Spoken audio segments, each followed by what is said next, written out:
Welcome to another Hot Topic where we discuss the issues of the day in East Yorkshire and Northern Lincolnshire. In 2012, a group of parents in Scotland discovered that Morton Hall Crematorium in Edinburgh was burying ashes from infant cremations without the knowledge or consent of the parents. The parents of stillborn and very young babies have been told there would be no ashes following the cremation. This practice had been going on for 30 years. In Hull, similar cases have been identified, and Tina Trohill, whose baby son ashes were scattered without her knowledge in 1994, is calling on Hull City Council to carry out an inquiry into the scandal. Tina has also set up Action for Ashes Hull to provide advice for others in the same situation. Tina is my guest tonight, along with Barry Woodruff, chairman of the local part of the National Association of Funeral Directors.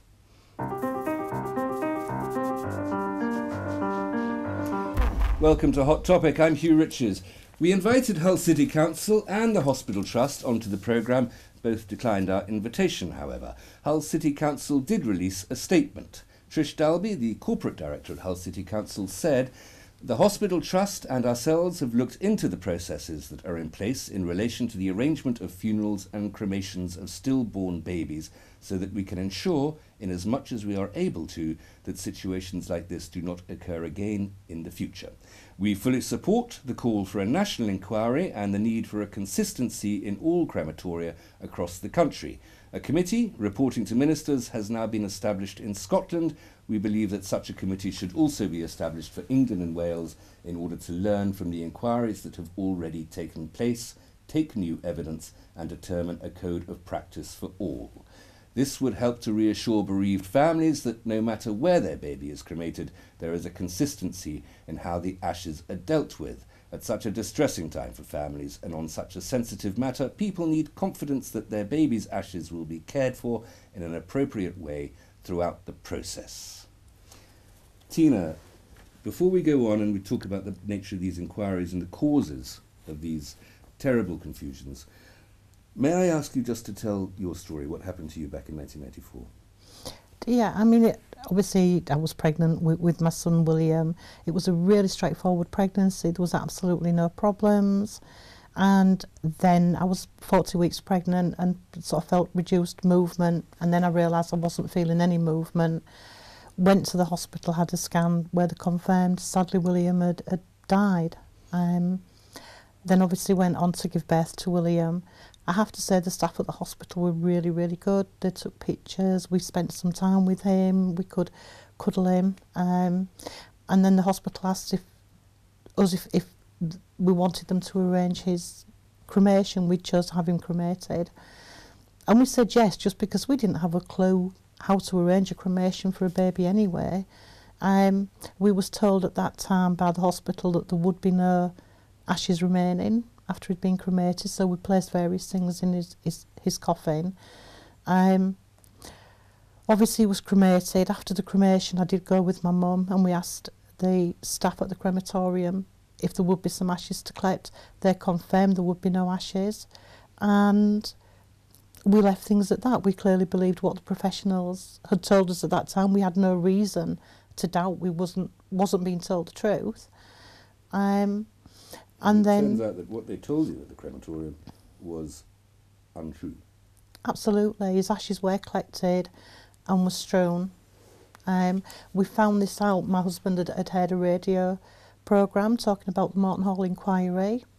So we kind of thought about it for a couple of weeks, and then I rang Hull City Council, the bereavement services, just to check, still believing that there would have been no ashes. And when they rang me back, the first thing she said to me was, "I've taken legal advice and yes, there was ashes and we've strewn them." Do you know where those ashes were distributed? They believe that they're near the Beach Bush and the Baby cemetery at Hull Northern Cemetery, which is where they believe most of the babies were scattered. Some parents are telling them it was in that area, others are telling them it was underneath the beech bush. You said that you put other objects in a coffin, and so there was some sort of rite, as it were. There was a funeral, there was I had a service, yeah, service, and my friends and family came to his service. You know, obviously the undertakers at the time carried his coffin in. We had the service, and that really was our goodbye, because we was told there would be no ashes. I mean, I can't imagine anything more tragic than losing a child, and especially a child that has never had the chance to live. But was that service not a form of closure, as it were, a form of emotional fulfillment in that you'd gone through this experience and that it was time now to move on? It's a part of the grieving process. You don't move on from there, because clearly you still have to go home. We still had to tell our 2.5-year-old that her baby brother wouldn't be coming home, because obviously we'd done a lot of work preparing her for having a baby brother. And there's still all the things at home. Grieving takes time. It's not something, you don't have a funeral and then stop grieving. It's a process that goes on for a long, long time. You never ever forget your baby, ever. You always think about them on special occasions. You just don't ever forget them. You can't go through a pregnancy and then just, there's no final point where you would stop grieving for that baby. You don't cry every day, but you clearly still carry that baby with you. Would you have felt, and forgive me, this is such a personal question, but would you have felt that if you had known that the ashes were in that coffin for that service, would that have been easier for you? Would that have made it easier for you to make progress with that emotional process? In retrospect now, yes, because clearly the ashes mean a lot. You can then choose what you want to do with those ashes, whether that be inter them in your own garden.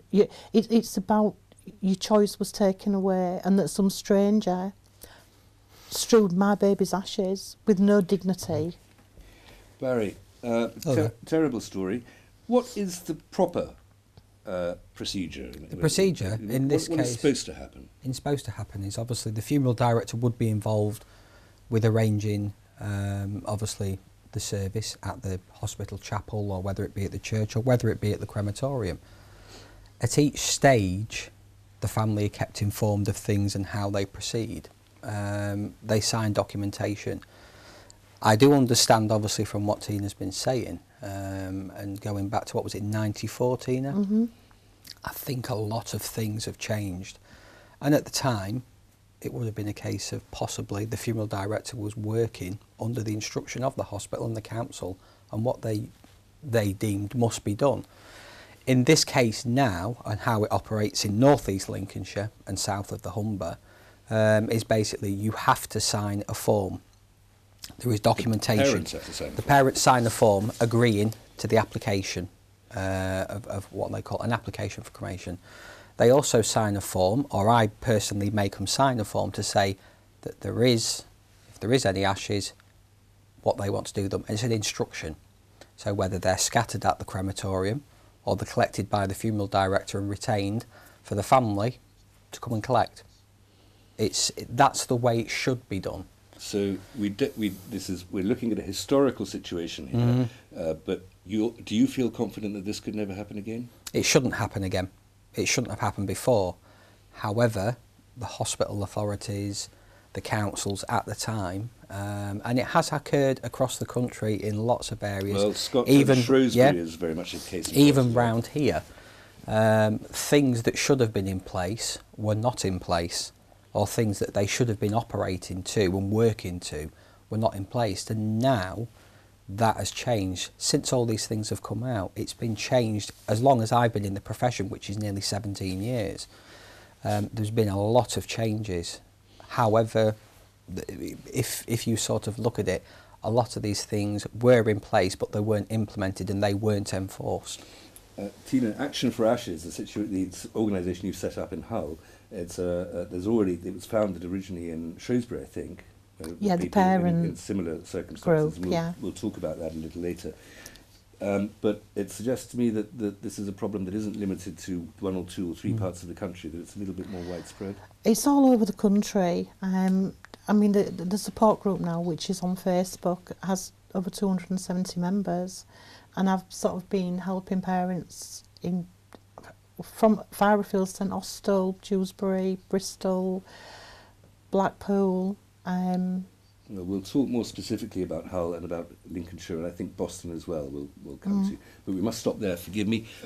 Do come back, we'll continue talking about this rather sad subject after this break.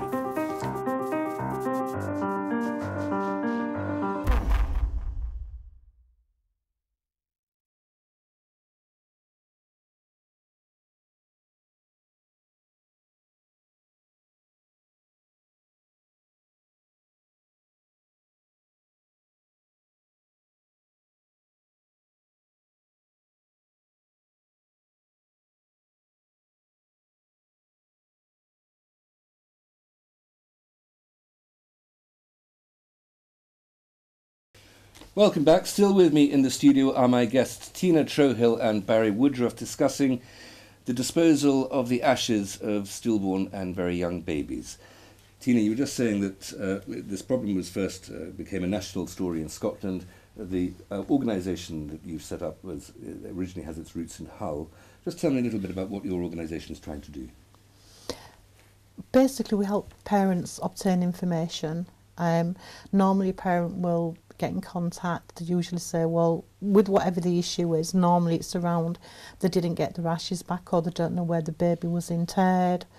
Everybody's story is slightly different, and this is the confusing thing, I think, in Hull, that every story has differences. There's not the same mistake that's been made throughout, other than obviously a lot of parents didn't get the baby's ashes returned to them. Barry, why is it? I mean, in this case, Tina's crematorium, I'm not going to say lied, because that's not necessary. There's all sorts of reasons why one can make a statement that is untrue without it being a deliberate dishonesty. But why is it that the crematoria would dispose of these ashes without getting in touch with anybody? And the same would go for the hospital as well. Why would they? In whose interest is it? Is it just a matter of simplicity? This hasn't worked, get rid of the evidence? I think going back to the time that this all occurred, and probably times before it, I guess since being in this profession, I've heard various stories. Some are not very nice stories about people when they've had stillborn children and what happened with nurses and the doctors and the hospitals and the crematorium and the funeral director and, you know, things like that. And it's a problem that occurred. The main thing being is that things should have been followed, instructions should have been followed, it should have been adhered to, but it never used to be enforced. So what we have, and there's a set of rules and a procedure which just nobody obeyed. Yeah. There's a cremation code of practice out there, which you know, it's on the documentation.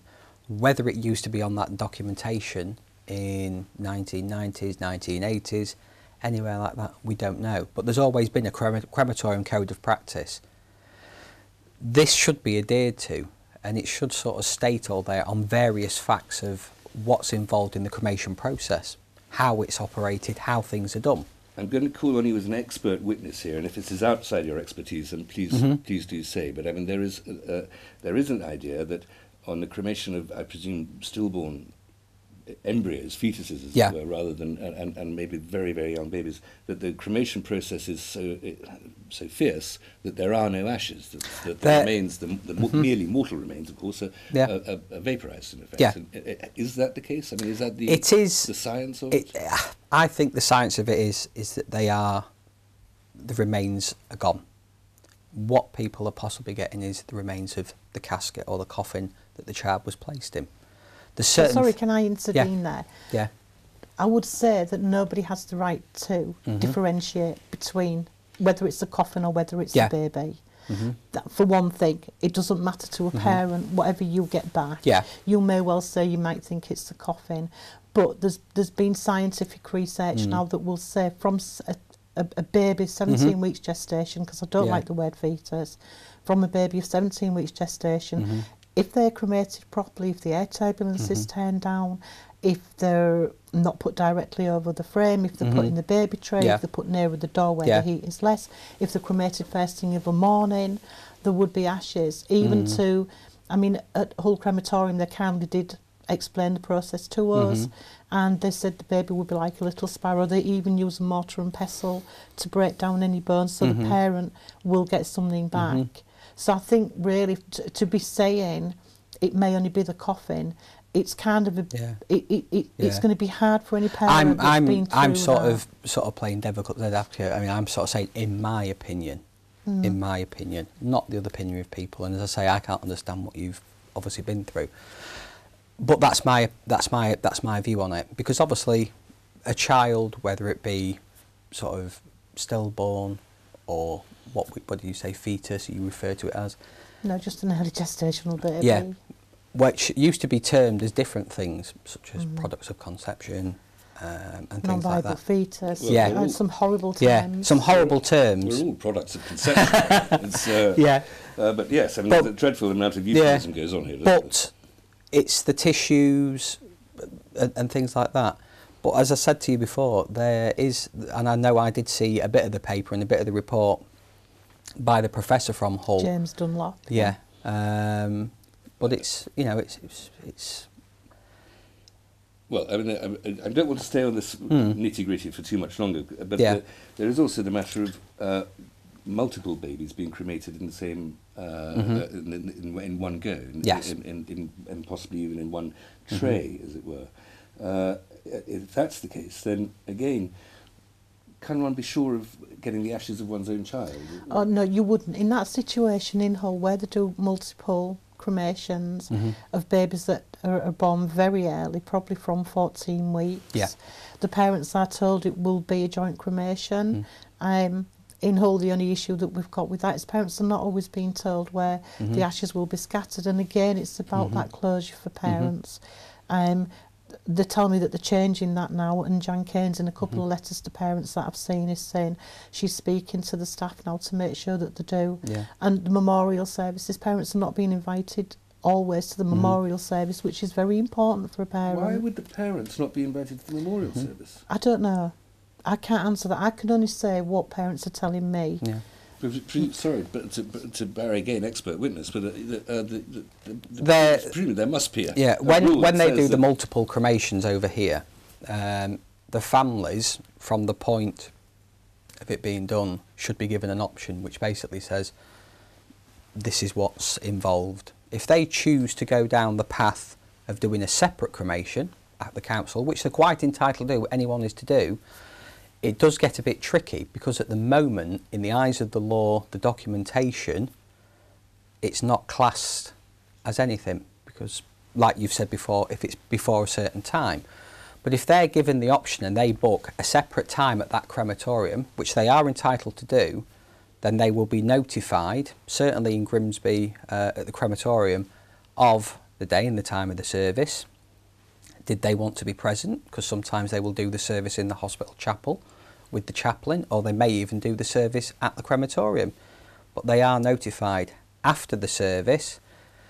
What we would do is anything that was there, as we would advise them, there is that possibility that you may not get any ashes back. However, we would have already planned and got them to sign a document to say that there is anything, we will collect it. But you didn't get these notifications, presumably, Tina? No, we just got told clearly there would be no ashes. Yeah. Same as the majority of parents that have come forward. Well, in fact, all the parents that have come forward. Can you understand a point of view that, having gone through something as horrible as this loss of a child, that, and particularly, for instance, if it's quite early in a pregnancy, that this is a medical, a biological circumstance that has gone wrong and failed. This has been a medical condition. That this is something to be... that you don't want the memorial of it, as it were. You don't want to have a physical object to remind you of that, and that you just want to move on from a medical circumstance that's gone wrong and to get healthy again, try again perhaps, and that you don't want the thought that you have produced death. No, I disagree with you. I was asking, I wasn't putting it there, I was asking. To all parents, it's important. You know, at the end of the day, I think, from a female's perspective, once you're pregnant, you picture this baby, regardless of what stage you're at in your pregnancy. You know, you have your thoughts, your dreams, your ambitions for this baby you're going to have. So, okay, you may have this baby at 16 weeks, but to you, this is still that perfect baby in your mind. So I think yes, if it's explained properly to the parents, which a couple of the parents in Hull that have got in touch with me from only last year when they had the very early gestational babies, They understood that they wouldn't get any ashes. They understood it was a joint cremation, but they wasn't invited to a memorial service, and they wasn't told where, after the cremation, where the ashes would be scattered. Both of them said they would have liked to have visited that area, and then they could have put some flowers or whatever memorabilia they wanted to put there. They would have felt like that was their child being recognised, and I think for a mum that's really, really important. I just want to try to once finally focus on the sort of the emotional impact of this and clarify the damage that might have been done by these mistakes. The loss of the ashes presumably is in no way comparable to the loss of the life. I don't understand what you mean. Well, that if the loss of your child's life is the most horrible thing that can happen to you. The aftermath of that, the physical remains of that, in comparison to the loss of life, the loss of those physical remains, is that as important? I mean, is that as absolutely? It is, because once you found out that obviously in my situation that there was ashes left after William was cremated, I should have been given them back. It kind of, once you find this out, it almost takes you back to the time that you gave birth. It takes you back to remember every detail of what happened all those years ago. And yes, I would have wanted those ashes. That was my baby. Something's been taken from you at the time that you most needed help. Absolutely, and I can never reclaim that. Tina, we'll have to stop there for a moment. Please come back and join us again after this break.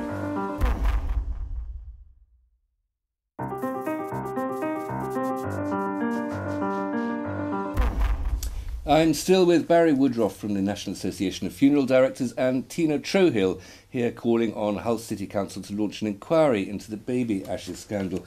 Your organisation, the membership is growing. There's clearly a large demand in Hull. I know that you've had other mothers in your circumstances in contact with you. We've had lots of other mums. I mean, I think up to date we've applied probably for information for over 27 parents in Hull. Various things have happened. Each situation is slightly different. I mean, there was a mum just recently, she found out, she'd had a baby in 93 and found out that the baby was kept for 6 months. Now clearly the paperwork she had, this baby was cremated in a single service because the paperwork states that. And yet she's just received a letter from the hospital. Only yesterday she rang me really upset because the letter from the hospital is saying the baby was jointly cremated. So again, Barry, I mean, this is cock-up or conspiracy? I think it's a cock-up, and that's a polite thing. It's the case of the left hand doesn't know what the right hand's doing. It's also about people being aware of what options are there. The options never used to be there with a lot of things. It was never put to them. People need to be given those options. Exactly, exactly. Does that not fall on the undertaker's shoulders? It does, but that's if the undertaker is involved. Again, I've been in situations myself where the hospital have been and seen the family and we've just been asked to provide a casket. It then comes to us and we say, hold on a minute, have you asked the family this question, what about this in the service?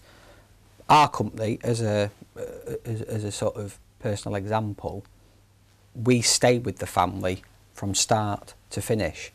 It's not left up to whether it be the chaplain at the hospital, a midwife, or anything like that. It is dealt with. One point to you, in Shrewsbury, where this has happened, where Glenn Perkins founded Actions for Ashes, the Shrewsbury Council, their leader, Stephen Brady, claimed that the council was acting under the instructions of funeral directors. No, what you act under is you have to act to a set of regulations that are laid out by the council. And so the council was telling the funeral directors what to do, and the funeral directors were telling you've got to fill what to do. Yeah, you've got to fill this form in. With no responsibility like that, then there's inevitably going to be a failure. There is. I mean, as I say, fortunately, round this side of the country, it's very, very on the ball.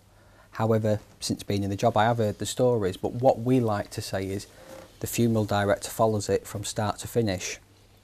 In this case, if it's an individual cremation, then it's me. I know where those ashes are, what the family are expecting. The family know what I'm expecting of them, and what they can expect from me. Could I just ask you a question? Would that be okay? Yeah, of course, will. If you was to arrange a baby's funeral, yes, and the documentation wasn't filled in correctly, Then I throw it back to the doctor or the midwife. but if for instance, Yeah. if it wasn't filled in correctly, hmm and you took the baby to the crematorium to be cremated, Mm-hmm. would they then refuse to do the cremation? Yes. If That's what it would operate around here. that If would my- have to happen. It would have to happen. If we submit our paperwork to the crematorium, which is run by the local council, they have a medical referee appointed. There's 2 at Grimsby. I don't know how many there is in Hull, but every crematorium has a medical referee, and it's his role to check that all that paperwork's up to date, certainly from the medical side. And how long has that been the case, that there's been a medical referee at the crematorium? There always has been. Could you tell me then a situation in Hull? You might be able to throw some light on it. A parent's got in touch with me. Mm-hmm. She had her baby cremated in 2008. Yep. And what she wanted was for this baby's ashes to be interred with his brother. Mm-hmm. She'd previously had a baby Yeah. that's interred in the Mm-hmm. baby cemetery. She got a call last week to say they'd found the baby's ashes in the crematorium. Mm-hmm. And what they've told her was he wasn't interred because the paperwork wasn't completed. If the paperwork wasn't completed, then that is the fault of the funeral director, because it's. But why would it's, the crematorium still go ahead with the cremation and keep the ashes if it's for but 7 years? And only just paperwork for interment and cremation are 2 different things. There's 2 different laws and regulations regarding cremation and burial. What should happen is if, say, for example, they wanted these ashes put in a grave, and again, from my personal experience, is I sign them out of the crematorium. I take the ashes back to Mashfords. I would then get the family to sign a form to submit to put in for the ashes to be interred. We find round here, I can collect ashes usually, or cremated remains, the next day after the service. Okay. why would the crematorium then not have got in touch with the undertaker? Why would they keep this baby's ashes for 7 years and not tell a parent or anybody? Over in Hull, and I'm assuming that they are operating on a different policy, over here at Grimsby, what they will do, they will hold the ashes for 28 days. After that 28 days, they will then charge storage. What happens really? Who is charged The storage? The council will hold. They'll hold the ashes for Well, 28 in that case, days. the council is paying a bill to the crematorium, and it's for the storage. Wondering why on earth that it's paying that money, would the council not then think But of the getting in touch with the parents, if only to say, can you come and The settle this council bill, wouldn't please? approach the actual family. They would approach the funeral director. But what's baffled me in Hull, when myself and my husband Yeah. originally found out about William, and they very kindly invited us to the crematorium, showed us the process and everything, and they guaranteed us that they didn't hold ashes at the crematorium. Because clearly we asked, because Yeah. are you sure you don't have my son's ashes here? No, we don't hold ashes. Yes, they said it was a week or whatever the period of time was. So now I'm absolutely astounded that suddenly Yeah. these ashes have come to light. It throws into dispute everything they've said to me. Now can I believe what they're saying to me Yeah. simply because clearly things are not as what they said As they to me? should be, basically. They're not as they should be. Are there any other ashes there? I don't know, Yeah. because they're clearly, I'm limited to the amount of information that I've been able to obtain, Yeah. because contracts don't exist anymore, policy and procedures don't exist anymore. We keep getting told that, and have done from the beginning. By keeping By everybody, the council, the crematoria, hospital. funeral directors, all. Yeah, crematorium is as per statutory regulations. Paperwork is destroyed after 15 years, so you can't have the preliminary packs. Yeah. Can I just, Barry, just the physical presence. You tell me that these things, these ashes, could be stored at the crematoria, but there's also stories of ashes being stored for up to 6 years at funeral directors. Simply taking up the space somewhere in a building, somebody must be aware of the fact that there are uncollected ashes here, and that there is information that has not been passed on. As you open the cupboard door and see that sad little parcel, then that surely is a clue that somebody needs to take an initiative. Exactly. What we have in place with us, and we have always had, is what we have a register. And we have ashes in a cupboard. We have some that we've had longer than 6 years. and we keep them for certain reasons, because if it's follow-on business with the family and they're planning on putting perhaps 2 people together once the other person's passed away, we've done that. Most times you find with the children and babies, the families will collect rather rapidly. But there's a fail-safe. Only if they know, only if they're informed. But that again, and that is down to the point of when you go and see the family, and it is the funeral director, and certainly in my case and from my experience, that I say to the family, the ashes will be collected the day after the service. If it was a Friday, I would collect them on the Monday, because the crematorium do not release ashes round here at a weekend because it's not manned. But it's about educating and explaining to the people what they have to do, or what we have to do, and where they are, and also being able to keep a track of something. But clearly you're doing that one way, but in Hull, then we have a different situation in that there's an undertaker in Hull that had the contract with the maternity hospital, and what they've said to me is that they realised the forms weren't filled in correctly. I assume this is from the applicant, who was the hospital. They then began collecting the ashes but not returning them to the parents. The parents were still being told there would be no ashes, so the parents had no understanding, no inkling at these ashes. Up to now, 3 parents have collected their ashes from the crematorium. 2 were September 2000 and another mum, her baby was cremated in 2003, October 2003. Yeah. I mean, can now, I just clearly ask you... there are other ashes there, because it looks like this undertaker collected over that specific period, and really now I would love to see parents at least understand that baby's ashes might be there, and if they want to go and reclaim those ashes. I mean, have you spoken to the undertaker in question? I've spoken to Cooperative. They didn't give me a lot of information. Right. What they basically have said is that the hospital was the applicant, and what they said to one of the mums that went to collect her ashes was the hospital was the applicant, and we was told not to contact parents. Yeah. So the hospital is the applicant for the permission to dispose of the ashes? One assumes so. It's just the hospital was the applicant. They filled in the paperwork. The Corp didn't think it was filled in properly, so they told me they had a forward-thinking area manager at the time that told them to collect the ashes rather than them be strewn, but they didn't contact the parents to return the ashes. Yeah. We'll come back for the final part. Tina, please join us after this break.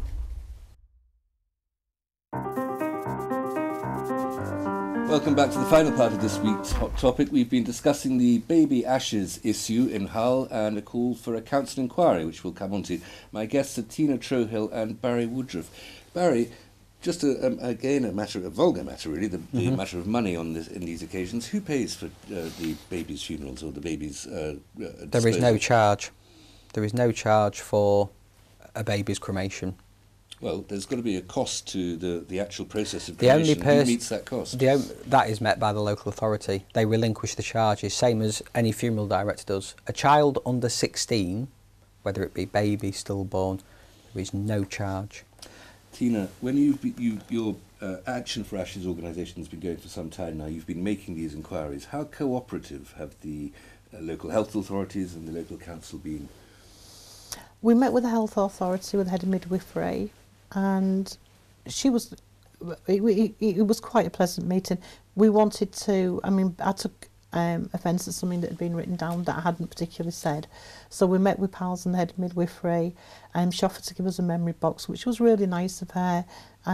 She explained now that there are different procedures in place and that they work alongside SANS. Basically the mum is at the centre of everything that they do, and there's been changes. But they didn't have any documentation, they didn't have a copy of the contract. We went to the crematorium, we met with the assistant head of service and the manager for the crematorium. We saw the cremation process, he explained exactly what they do now, and this is where we was given the guarantee. There was no ashes stored at the crematorium. And again, you know, they reinforced if the paperwork wasn't completed properly, cremation wouldn't go ahead. But again, they said they wouldn't have a copy of the contract because that would be what the hospital and the undertaker would have. We've met with the undertaker and they don't have a copy of the contract. What Action for Ashes is clearly growing as more people need to find out about what happened to their child. What are you campaigning for? What do you want to happen? A local inquiry. Both local and national inquiry. There does need to be a national inquiry, and I think there needs to be an inspector of crematoria.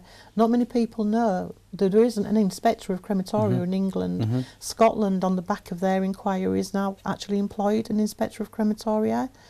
They could look at things such as training and to make sure. I mean, in Hull, there's a crematorium just outside of Hull, and again, they will say they did cremations of babies and didn't collect any ashes. They didn't steal them, they just didn't collect them. But a local inquiry, I feel, would be the only way forward in Hull. What would a local inquiry uncover that wouldn't be uncovered by a national inquiry? Why do you specifically need a Hull inquiry? Because a national inquiry would only look at incidences now. If something happens now, you would be able to go to see them. They would look at procedures, they would look at setting up, at training. They would look at everything now in for the here and now, not things, historical cases. But if it's that depends on the brief that the inquiry gets. If the inquiry is briefed to look back at the historical cases, it will. Well, I think if you look at the amount of cases that are coming forward throughout the country, they're not going to be able to look into all the cases throughout the country. It's not just Hull. Cases are coming to light in Boston, in Cornwall, in Blackpool, Sheffield. They wouldn't be able to look at all the cases. A local inquiry would look into things in depth in Hull, and given the amount of parents that are coming forward and the amount of contradictions now that are being made, it needs to be a local inquiry, and it needs to be transparent so parents can see what's happening and that guarantee that this could never ever happen again. Because unless you have that inquiry, there's no guarantee it won't happen again. But that's what I was going to ask. The fruit of that inquiry can only be information and insight into what's happening presently and perhaps in the past, locally or specifically regionally. The fruit of that inquiry can only be information, and that information is futile unless action can be taken on the basis of that information. So what action, after an inquiry and a greater understanding of the confusion surrounding these circumstances, what action would you want to be taken? That it could never ever go back to how it was, and that parents are at the centre of everything that's done. Bereaved parents are at the centre of everything that happens now. And the historical parents do need answers. That's the way to move on now. You need to know why these things happened.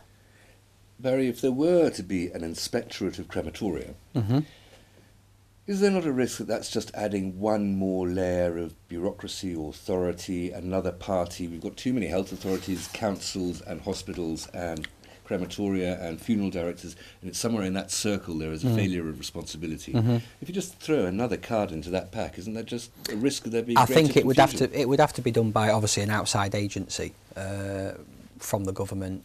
I do think that something is called for to get answers, because I think sometimes if it doesn't get sorted out, or if it gets brushed under a carpet and it's dealt with sometimes by local authority which own a lot of crematoriums, there are private crematoriums out there, I do think that things can go amiss.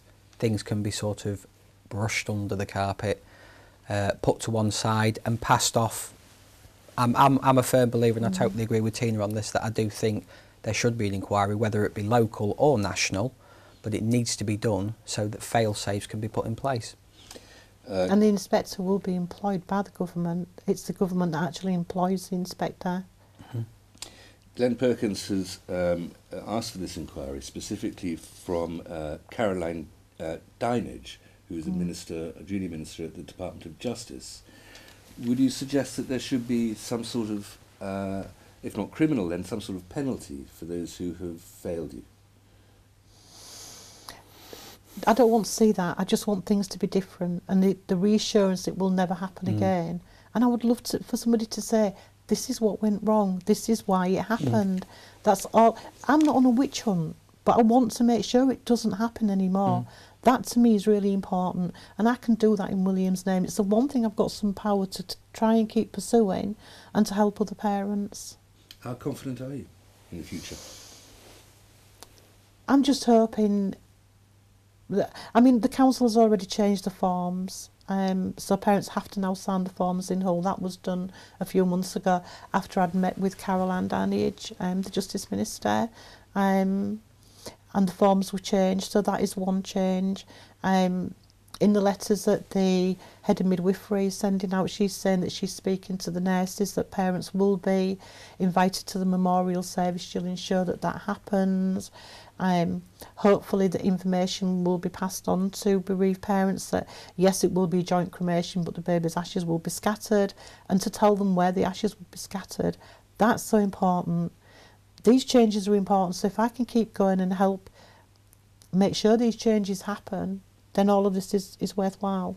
And Barry, if you speak for the whole of your profession, the funeral director's profession, if there were changes to be made, what would you do? How would you change it? How would you improve it? I'd certainly make sure that every sort of, obviously, crematorium is running as the same. They're all singing from the same hymn sheet.